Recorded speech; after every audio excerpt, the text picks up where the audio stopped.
આ છે આજની આપણી રેસીપી ઇન્સ્ટન્ટ મૂંગ દાલ ભજી. ફ્રેન્ડ્સ, આજે આપણે બનાવીએ મગની દાળના ભજીયા, મૂંગ દાલ ભજી. એના માટે મેં શું કર્યું છે, આ વાડકી દોઢ 1.5 મગની દાળ, એમાં 1 ઇંચ ટુકડો આદુનો અને 3 ડાર્ક ગ્રીન કલરના ગ્રીન ચીલીઝ નાખીને પીસી કાઢી, અધકચરી પીસવાની. હવે આપણે આ મિક્સચર આમાં નાખી દઈએ. આ વેસલમાં આપણે આ મિક્સચરમાં નાખી દઈએ. મિક્સચરમાંથી નાખી દઈએ. ઓકે, અને અધકચરી પીસવાની. આમાં આદુ નાખ્યા, લીલા મરચાં નાખ્યા.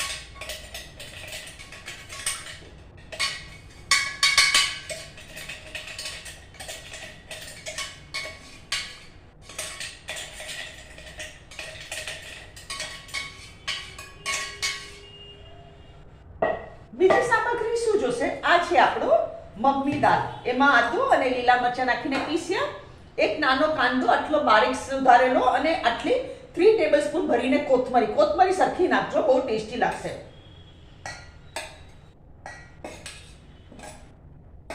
કોથમરી સરસ લાગે આમાં.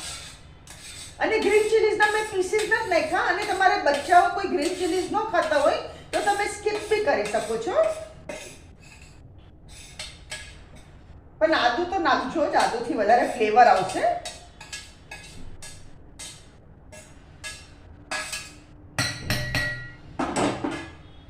આ છે આપણું આ મિક્સચર. હવે આને શું કરવાનું, આનાથી આપણે બાટર બનાવીએ. થોડું થોડું હું પાણી નાખતી જાઉં છું.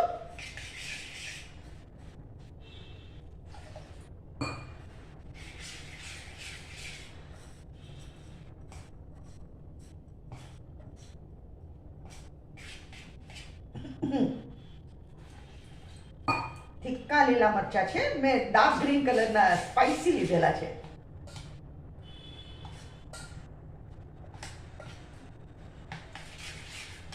આમાં છે ને કાંદાનું બી પાણી છૂટશે, કારણ કે કાંદા બી પાણી છોડે, એટલે છે ને આવી રીતે મેં બાટર અત્યારે તૈયાર કર્યું છે. હવે આપણે આમાં પહેલા મસાલો કરી દઈએ. મીઠું સ્વાદ અનુસાર.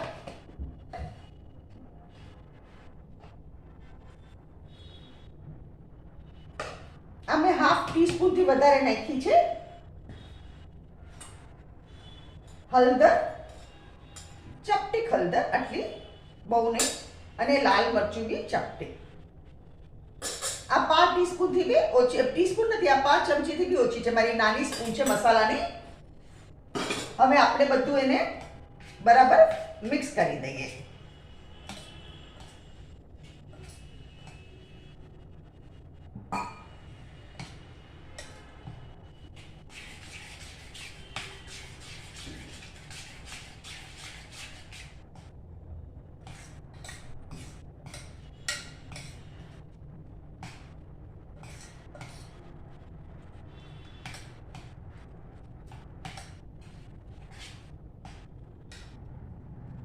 હવે શું કરવાનું ફ્રેન્ડ્સ, આ છે ને આ આપણું બાટર છે. આને હું ½ એન અવર માટે રેસ્ટ કરવા દઉં છું, ½ એન અવર માટે. તો આપણે અહીંયા આને મૂકી દઈએ. અને હવે ½ એન અવર પછી આપણે આપણા ભજીયા ઉતારવાના ચાલુ કરશું. આપણે અડધો કલાક થઈ ગયો. હવે આમાં શું કરવાનું, આમાં હું પેચ સોડા નાખું છું, આટલો ચપટેક સોડા નાખવાનો. અને આ તેલ ગરમ કરવા મૂક્યું છે મેં, એમાં શું કરવાનું, આ તેલ થોડુંક આપણે 1 ટીસ્પૂન જેટલું તેલ નાખવાનું આની સોડા ઉપર, 1 ટીસ્પૂન જેટલું ઓઇલ. અને આપણે એને બરાબર મિક્સ કરી દેવાનું એકદમ સરસ.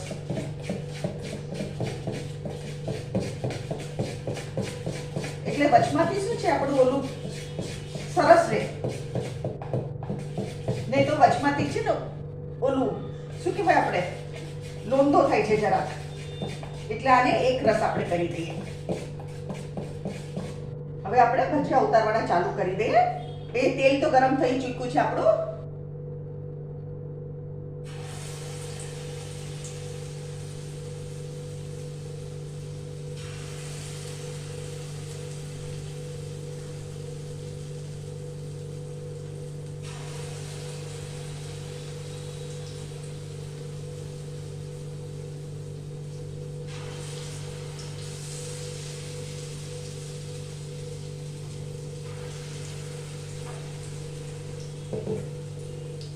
આ છે ને ઇન્સ્ટન્ટ છે મગની દાળના ભજીયા. મેં મારી ચેનલ પર મગની દાળના ભજીયાની રેસીપી મૂકી, પણ એ શું કરેલું મેં 3 to 4 hours માટે એને મગની દાળને પાણીમાં સોક કરી રાખેલી અને પછી એને આદુ અને મરચા સાથે મિક્સચરમાં ગ્રાઇન્ડ કરેલી. અને આ ઇન્સ્ટન્ટ છે. આ કાચી મગની દાળને મેં મિક્સચરમાં પીસી છે.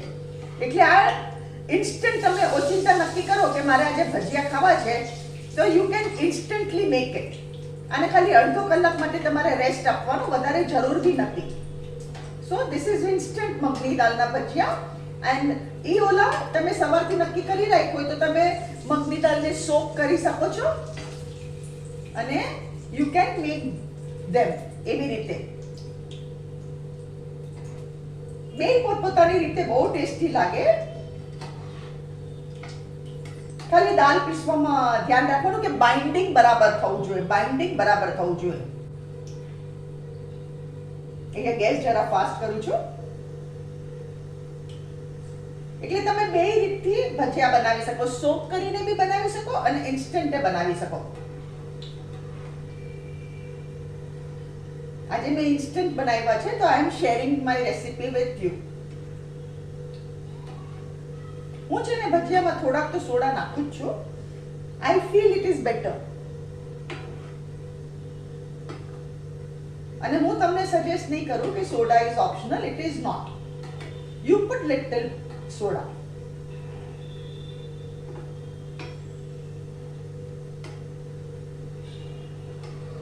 એનાથી શું છે, વચમાંથી નહીં તો કાચા રહે. ઘણી વાર શું થાય, વચમાંથી કાચા રહે, લોચો રહે.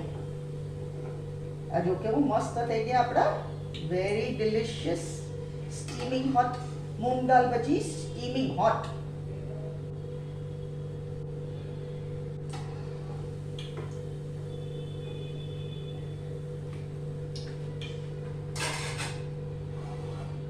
ફ્રેન્ડ્સ, આ છે આજની આપણી રેસીપી મૂંગ દાલ ભજીયા. અને મેં મીઠી આંબલીની ચટણી અને ગ્રીન કલરની ચટણી, તીખી ચટણી દેટ ઇઝ, એની સાથે પીરસ્યું છે.